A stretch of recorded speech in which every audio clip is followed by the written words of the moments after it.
তাদেরকে তেমন করে জানার সুযোগ পাই। আমরা এই জন্য দুঃখিত, আমরা কাউকে দায় দিচ্ছি না, আমরা পারিনি আপনাদের সামনে আসতে।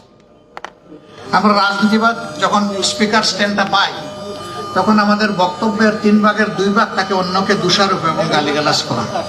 আমি এটা থেকে আল্লাহর কাছে আশ্রয় চাই। আমার কি আছে আমি সেইটা নিয়ে হাজির হই, সেটাই ভালো। অন্যের মন্দ চর্চা আমার প্রয়োজন নাই, প্লিজ এখানে রেখে দেন। অন্যের মন্দ চর্চাটা আমার প্রয়োজন নেই, ওটা জনগণ দেখবে। সমাজের 2টা স্তম্ভ হচ্ছে 4 ডাইমেনশন, চতুর্দিক থেকে দেখে। একটি হচ্ছে সাংবাদিক চক্ষু, আর একটা রাজনীতিবিদদের অন্তর্দৃষ্টি। এছাড়া সমাজের যতগুলা শ্রেণী পেশা আছে তাদের জগৎটা হচ্ছে তাদের ওই নির্দিষ্ট পেশার উপরে ফোকাস করে। এই জন্য দেখবেন জীবন যুদ্ধে এই 2টা অংশের মানুষ, এই 2টা অংশের চ্যাপ্টারের মানুষকে এই জীবন বাজে রেখে কাজ করতে হবে। রাজনীতিবিদরাও গুলিতে মরে, সাংবাদিকরাও গুলিতে মরে। রাজনীতিবিদরাও স্বৈর শাসকদের সেনদৃষ্টিতে পড়েন, আবার সাংবাদিকরাও পড়েন। গত 15 বছর কি হয়েছে আমি ভালো মন্দ কিছুই বলবো না, আপনারা সবাই জাতির বিবেক আপনারা ভালো জানেন।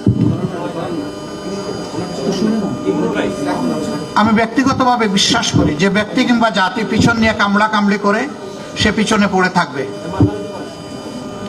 আর যারা চায় যে আমরা এগিয়ে যাই তাদেরকে ফরওয়ার্ড লুক করতে হবে, সামনে দেখতে হবে। এই জন্য আসুন পচা পিছনটাকে পিছনে ফেলে দেই, এটা নিয়ে আর চর্চা না করি। এখন জাতি হিসাবে ঐক্যবদ্ধভাবে সামনে কিভাবে আমরা আগাবো, আমরা সেই রোডম্যাপ তৈরি করি সবাই মিলে। এখানে জাতির সকল স্তম্ভের হাতগুলোকে জাতীয় স্বার্থে এক জায়গায় আসতেই হবে, এই জায়গায় কোনো বিভাজন চলবে না। একটা জাতি যখন ঐক্যবদ্ধ থাকে গোটা বিশ্ব তাদেরকে সম্মান করতে বাধ্য হয়, আর জাতিটা যখন বিভক্ত হয়ে পড়ে তখন তাদের মাথার উপর সবাই মাতব্বরি করে, এবং এতে ওই জাতির শুধু ক্ষতির পরিমাণ বাড়ে, এ জাতি লাভবান হয় না। আজকে বড় প্রয়োজন আমাদের ঐক্যের। আমরা অতীতে যদি বিভক্ত হয়েই থাকি দল ধর্মের ভিত্তিতে, ট্রাইবস এবং বিভিন্ন কাস্টের ভিত্তিতে, আমি বলবো যে এগুলো আমরা ভুলে যাই।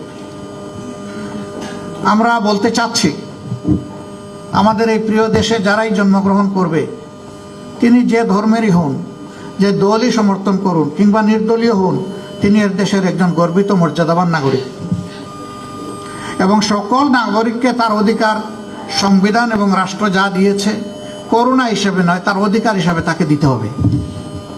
এই অধিকার প্রাপ্তির জন্য যোদ্ধা হচ্ছে রাজনীতিবিদরা, যোদ্ধা হচ্ছে কলম যোদ্ধা এবং বাক যোদ্ধারা। এই আপনারা আর আমরা মিলেই কিন্তু সমাজটাকে আমরা রাইট ডিরেকশনে নিব, এটা আমাদের দায়িত্ব।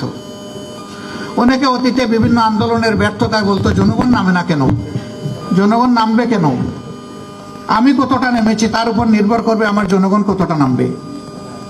আগে তো দায়িত্ব আমাকে নিতে হবে। আমি যদি অসত্যকে প্রতিরোধ করতে চাই শুধু ঘরে বসে আমাকে ফর্মুলা দিলে তো হবে না, আমাকে রাস্তায় নামতে হবে, রাস্তায় নামে নেতৃত্ব দিতে হবে। এ বিশ্বে যতগুলা পরিবর্তন হয়েছে ওই ব্যক্তিকে কেন্দ্র করেই পরিবর্তন হয়েছে। সেখানে একটা ম্যাগনেটিক ক্যারেক্টার থাকতে হবে, যিনি সবাইকে ধারণ করবেন, যিনি সবাইকে তার থেকে দূরে ঠেলে দেবেন না। সেই ম্যাগনেটিক ক্যারেক্টার আল্লাহ যাদের মাঝে দিয়েছেন তাদের দ্বারাই সমাজের পরিবর্তন হয়। আমরা এমন ব্যক্তি আল্লাহর কাছে চাই তিনি যেন সেরকম ক্যারেক্টার, উদার বিশাল মনের মানুষ, যিনি সারা বাংলাদেশের প্রত্যেকটি ইন্ডিভিজুয়ালকে তার অন্তরে শ্রদ্ধার সাথে ধারণ করবেন, এমন মানুষ আমাদের বড় প্রয়োজন। আল্লাহ যেন সেটা দিয়ে আমাদেরকে সাহায্য করেন। সাংবাদিক ভাই বোনেরা, অতীতে আপনাদের হাতের কলমকে ফ্রিজ করে রাখা হয়েছিল, একটা অদেখা হ্যান্ডকাপ আপনাদেরকে পরিয়ে দেওয়া হয়েছিল। যারা কথা বলেন তাদের মুখে সেরকম অদেখা একটা তালা ঝুলিয়ে দেওয়া হয়েছিল। সাময়িকভাবে এই তালা খুলেছে। আমরা যখন জেগেই উঠেছি আমাদের আর ঘুমাবার প্রয়োজন নেই। এই জাগ্রত জাতিকে মঞ্জিলে পৌঁছানোর জন্য, প্রপার ডেস্টিনেশনে পৌঁছানোর জন্য এখন আমাদেরকে রাত দিন কাজ করতে হবে সবাইকে। সেই কাজটা আপনারাও করেন, রাজনীতিবিদরাও করে। পেশার কারণে পুলিশও করে, স্বাস্থ্যকর্মীরা করে। এই 4টা পেশার মানুষ always already emergency, any time anywhere. তিনি হেসিটেট করতে পারবেন না, তাকে বলতে হবে আমি হাজির। এই জায়গাটা যদি আমরা এই বীজতলা যদি সুন্দরভাবে তৈরি করতে পারি, তাহলে এই বীজতলায় অঙ্কুরিত যে চারা, এটা আগামী দিনে এই সমাজকে ছায়া এবং ফল দিবে ইনশাআল্লাহ। তবে হিংসার রাজনীতির অবসান অবশ্যই চাই, প্রতিশোধের রাজনীতির অবসান চাই। অনেকে বলেছেন আপনারা মাফ করে দিচ্ছেন কেন, তাহলে যারা পারপিট্রেটর তারা তো তাদের পাওনাটা পেল না। আপনি কোনটা চাচ্ছেন মানুষের জন্য? আপনি কি তার ধ্বংস চাচ্ছেন না তার সংশোধন চাচ্ছেন? যদি ধ্বংস চান তাকে নিয়ে যান যেখানে ইচ্ছা, আপনি টেনে নিয়ে যান। আর তার যদি আপনি সংশোধন চান এবং একটা সংশোধিত হাত হিসাবে তিনিও সমাজে কোনো অবদান রাখুন, সেটা যদি চান, তাহলে তাকে সংশোধনের জন্য জায়গাটা তৈরি করে দিতে হবে। ওই জায়গায় হিংসার কোনো জায়গা নেই, এখানে উদারতার প্রশ্ন। তবে আমরা বলেছি হ্যাঁ, কোনো ভিকটিম কিংবা ভিকটিম ফ্যামিলি তারা যদি সুনির্দিষ্ট অপরাধের প্রতিকার চেয়ে আইনের আশ্রয় নেয়, আমরা তাদেরকেও সাহায্য করব, এটা আমাদের দায়িত্ব। কিন্তু দল হিসাবে আমাদের উপরে যা করা হয়েছে, এই জুলুম শব্দ বলতেও আমার কষ্ট লাগে, যা করা হয়েছে আমরা আল্লাহর রাস্তায় তা ক্ষমা করে দিলাম। দল হিসাবে আমরা কোনো প্রতিশোধ নেব না। তবে এটা আশা করব যারাই রাজনীতি করবেন তাদের জন্য আল্লাহ একটা রাজকীয় মন দেন, তারা যেন জটিল এবং সংকীর্ণ মনা না হন, তারা যেন এক চোখা না হন, তারা যেন তুষামুদকারীদের পাল্লায় পড়ে জনগণকে ভুলে না যান, তারা যেন জনগণের খাদেম হন, তারা যেন জনগণের মালিক না হন। এই মানসিকতা নিয়ে যেন রাজনীতিতে সবাই আগায় আসে। আদর্শ ডেমোক্রেসির বিউটি হচ্ছে যার যার আদর্শ মেলে ধরবে, জনগণ এখান থেকে চুজ অ্যান্ড পিক করবে, পছন্দ করবে, গ্রহণ করবে। কারো উপর কোনো কিছু চাপিয়ে দেওয়া যাবে না। ওরে নির্মূল করো, ওরে ধ্বংস করো, ওরে মাটির নিচে পাতালপুরিতে পাঠিয়ে দাও, এগুলা রাজনীতির ভাষা নয় এবং এগুলা রাজনীতি নয়, এগুলা নোংরামি রাজনীতির নামে। এগুলা বন্ধ হওয়া উচিত। তবে যদি সুনির্দিষ্ট বড় কোনো অভিযোগের কারণে কোনো দল, সংস্থা, সংগঠনের কোনো কিছু পাওনা হয়, সেটাও সে পাবে, কিন্তু সেটা আইন হাতে তুলে নয়, এটা আইনি প্রক্রিয়ার মাধ্যমে হতে হবে। আবার আইন সেটা মতলবী আইন হলে চলবে না, এটা অবশ্যই ট্রান্সপারেন্ট এবং ফেয়ার স্ট্যান্ডার্ডের উপর এটা হতে হবে। তাহলে জাস্টিস সেখানে এস্টাবলিশ হবে, ন্যায় বিচার যেখানে থাকে সমাজ সেখানে গর্বিত সমাজ হয়। আমরা ন্যায় বিচার ভিত্তিক একটা গর্বিত সমাজ গড়তে চাই। এক ভাই বলেছেন, সম্ভবত কি বাড়ির নামটা ওনার,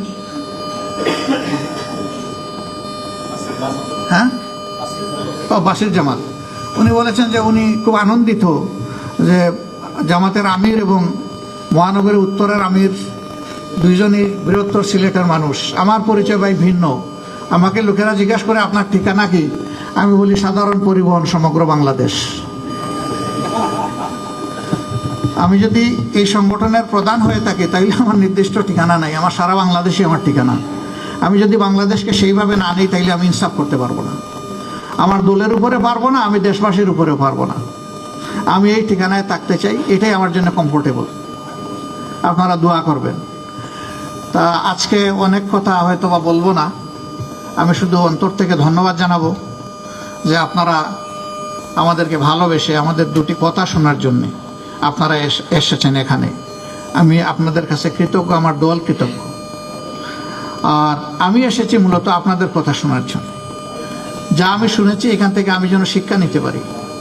আমার এই বোনটি বলেছেন যে একটু আপনাদেরকে মেলে ধরুন, আপনারা কি চান, এই জাতিকে কোন ডেস্টিনেশনে আপনারা পৌঁছাতে চান।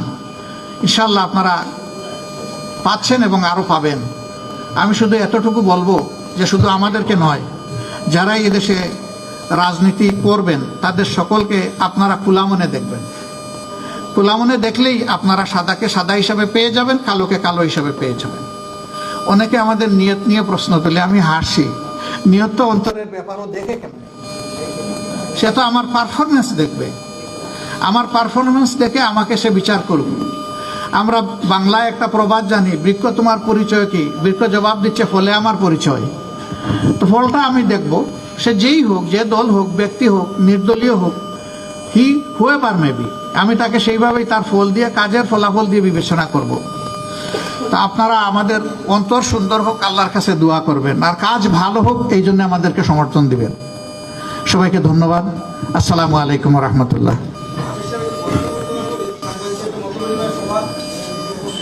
আমি মত শুনেছি, বিনিময়টা আরেকদিন হবে ইনশাআল্লাহ।